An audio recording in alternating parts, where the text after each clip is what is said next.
Dulas daw po hindi talaga makalakad, dinala po kaagad sa akin. Ngayon po, tapos ko na po siya i-therapy. Ngayon po siya na mapapaliwanag kung ano nangyari. Gagawin ko po sa kanya, patatakbuhin ko po siya, saka patatalunin ko. O sige natin, sabihin mo kung ano nangyari, kung ano mag-istorya. Hindi, nahulog ako sa ang taas ng pader. Nakapilok ako. Hindi ako makalakad. Umakyat ako sa daan sa amin. Nag-crawl lang ako kasi hindi ko talaga kaya. Ngayon, punta ako dito, hindi ko na talaga maapak. Ang sakit. Kahit sa car ako, grabe, ang sakit. Ngayon, okay na, Sige nga ate, tumulong ka nga ate. Pakita mo nga. Yan po, nakakatalo na siya. Takbo nga, takbo. Yan po, nakatakbo na po siya. Wala na po.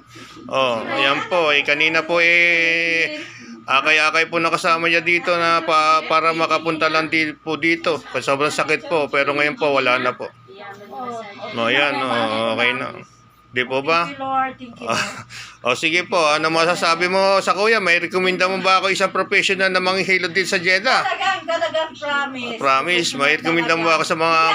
Ako makaapak, papunta ako dito, kailangan ako ni sister. hindi ko talaga, ang sakit talaga. Ngayon, maapak ko na.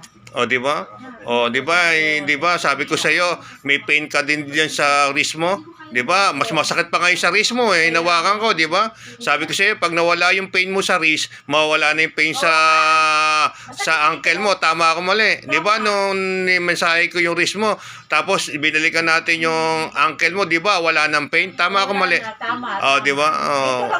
Di ba? Ang sakit nandito lang ka pa. Di ba?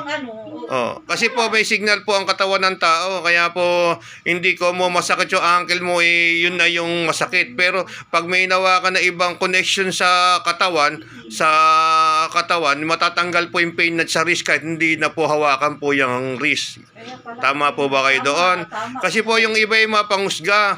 Dapat po nila, alamin mo muna nila. Ayan si ate magpapatunay. Tama po ba sinabi ko sa inyo? Di ba? Hinawakan ko yung wrist nyo.